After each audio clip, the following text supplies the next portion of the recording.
இந்த ஹிதுபத்து நிக்காவை பொறுத்த வரைக்கும் மகரம் தீர்மானிக்கப்பட்டு இந்த மாதிரி விஷயங்களுக்கு பிறகு இன்றைய காலத்துல கட்டாயம் ஹிதுபத்து நிக்கால பேச வேண்டிய சில விஷயங்களுக்கு அதை சொல்லி நான் முடிச்சுக்கிறேன். அது என்ன அப்படின்னா, இன்றைய காலத்துல திருமணங்கள் மார்க்கத்துக்கு முரணாக நடக்குது.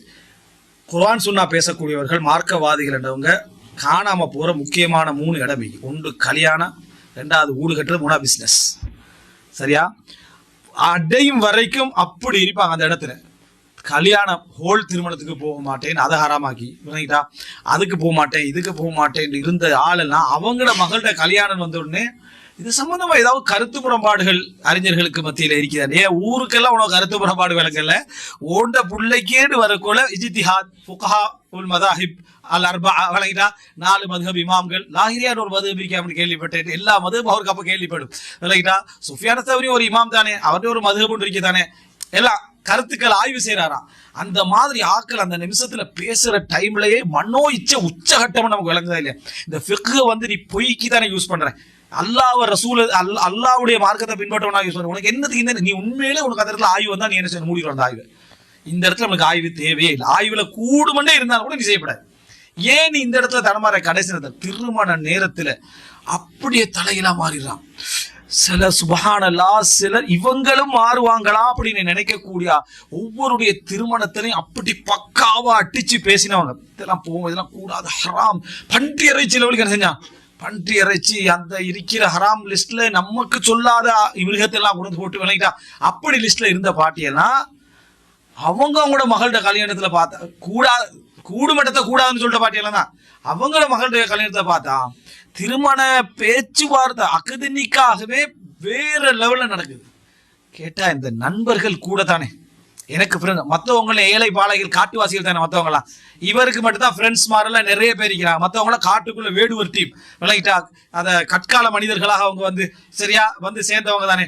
இந்த மாதிரி ஒரு பேச்சு பார்க்குறேன். சுபஹானல்லாஹ், இப்படியுமா மனிதர்? இப்போ அவர் ஃபத்வா கேட்கிறார். இப்போ இது சம்பந்தமான சட்டம் என்ன?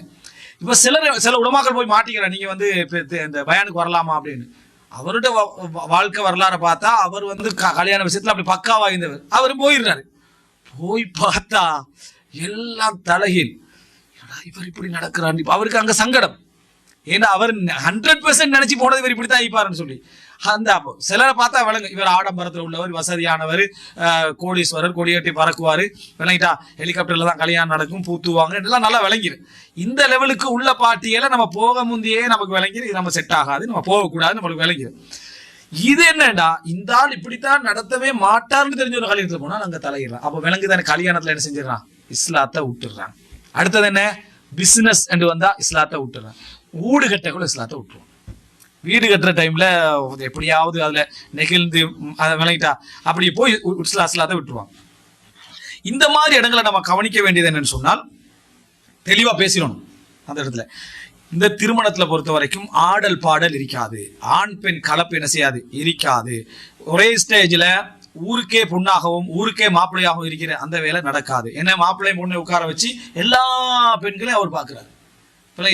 அந்த பெண் எல்லா மாப்பிள்ளைகளும் அங்க என்ன செய்யறாங்க, பாக்குறாங்க. பக்கத்துல இருந்து போட்டோ அடிச்சுக்கிறது, கை குலுக்கி கொள்றது, டான்ஸ் ஆடிக்கிறது, சினிமா பாட்டு போட்டு சைத்தான வெளிப்படுத்துறது விளங்கிட்டா. இந்த மாதிரியான எந்த நடவடிக்கையிலையும் இதுல நம்ம இருக்க மாட்டோம். இதுல ஒரு துளி நம்ம என்ன செய்ய மாட்டோம், அனுமதி தர மாட்டோம். கேமராமேனை உள்ளுக்கு வருது, அவர் போட்டோ அடிக்கிறது, அவர் வீடியோ எடுத்துக்கிறது, அவர் தேவையான கட் பண்ணி அவன் வச்சுக்கொள்வான். முஸ்லீம் அல்லாதவங்க நிறைய பேர் என்ன செய்யறது, அந்த மாதிரி நடந்து கொள்றது.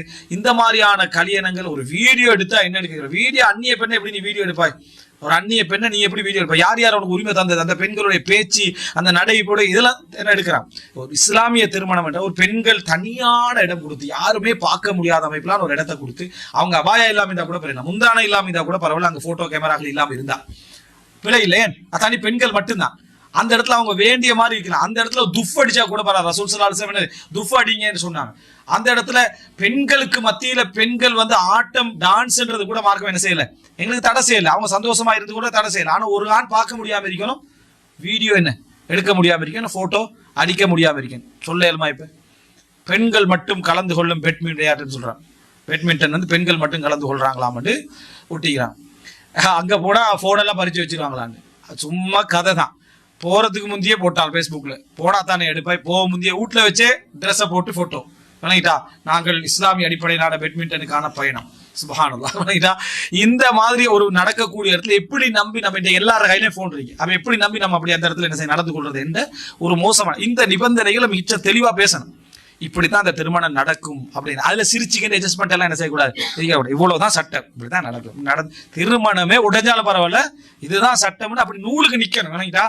இது மார்க்கத்துல இது பிழைனா பிழை தான். அந்த இடத்துல நம்ம அட்ஜஸ்ட் பண்றது பரக்கத்து இல்லாம போயிடும். ஒரு ஆடல் பாடல் அட்ஜஸ்ட் பண்றது, கூட்டு கும்மாளத்தை அட்ஜஸ்ட் பண்றது, மாப்பிள்ளை கொண்டு அங்க வைக்கிறதுக்கு அட்ஜஸ்ட் பண்றது, மாப்பிள்ளையோட பெரிய பட சாச்சர மகன் நானும் வந்து ஒரு போட்டோ அடிக்க போறாருன்னு சொல்றது, இந்த மாதிரியான நடைமுறைகள்லாம் கொண்டு வந்து அசிங்கப்படுத்திடுறான். அவர் மட்டும் ஒரு போட்டோ அடிச்சாரு, அவர் வயசாளி தானே, அவர் வயசாளி உனக்கு வயசாளி தான், ஊருக்கு வயசாளி இல்ல அவரு, ஊருக்கு அவர் என்ன அஜ்னபி தான். அப்ப அந்த சட்டத்துல எல்லாம் மிச்சம் கிளியர் ஆகி பெண்கள் சைட்ல இல்ல, ஆண்கள சைட்ல இருக்கணும். இந்த மாதிரி தான் அந்த திருமணம் நடக்க வேண்டும் என்றதுல மிக ஸ்ட்ரிக்டா நம்ம பேசிக்கிறோம்.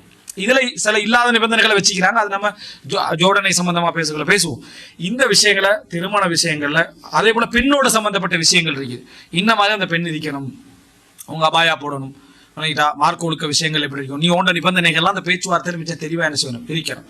சிலர் வந்து இப்படி ஸ்ட்ரிக்டா பேசக்குள்ள என்ன நினைப்பாங்க, கொடூரமாய்ப்பாங்களோன்னு கல்யாணத்தை கட் பண்ணி விடுறது, கொடூரமாய்ப்பாங்களோடு கல்யாணத்தை கட் பண்றது, அப்படி வரக்கத்தான் இருப்பாங்கன்னு நினைக்கிறது தோணுது இல்லை. உங்களுக்கு அந்த கேரக்டரை பார்த்தா விளங்கு, அந்த சட்டம் போடக்குள்ளேயே அவருடைய கேரக்டரும் என்ன செய்யும் விளங்கு, நல்ல குவாலிட்டி தான், மார்க்கத்தை என்ன செய்யறாரு விரும்புறாரு, அவனுக்கு அந்த அந்த இடத்துல அவனோட பெண்ணுக்கு பாதுகாப்பு இருக்கும், மகளுக்கு என்ன செய்யும் பாதுகாப்பு இருக்கும், ஒரு ஃப்ரீடம் இருக்காதுன்னு நினைக்கிறேன். ஃப்ரீடம் இருக்குதான் கல்யாணம் காணாம போயிடும், அந்த ஃப்ரீடம் கொடுத்து வேலை இல்லை. அப்ப அதனால அந்த இஸ்லாத்துடைய வரையறைக்குள்ள இது நடக்கும் என்ற பகுதியை நம்ம என்ன செஞ்சுக்கிறோம், அதுல தெளிவாக நம்ம பேசிக்கொள்ள வேண்டும். இதுதான் திருமண பேச்சுவார்த்தையோடு சம்பந்தப்பட்ட சட்டங்களுடைய ஒரு ஒரு என்னது ஒரு சுருக்கமான வடிவம்.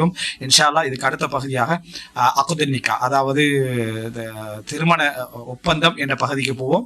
அந்த திருமண ஒப்பந்தம் முதலாவது நம்ம மகருடைய சப்ஜெக்ட் என்ன செய்வோம், மகருடைய சப்ஜெக்டை பார்த்துட்டு திருமண அக்துன் நிக்கா என்ற பகுதிக்கு நம்ம போவோம். ஹாதா மா இந்தி வல் இல்மு இன்தல்லாஹ் வ அகூலு கௌலி ஹாதா வ அஸ்தக்ஃபிருல்லாஹ் லி வ லக்கும். வஸ்ஸலாமு அலைக்கும் வ ரஹ்மத்துல்லாஹி வ பரகாத்துஹு.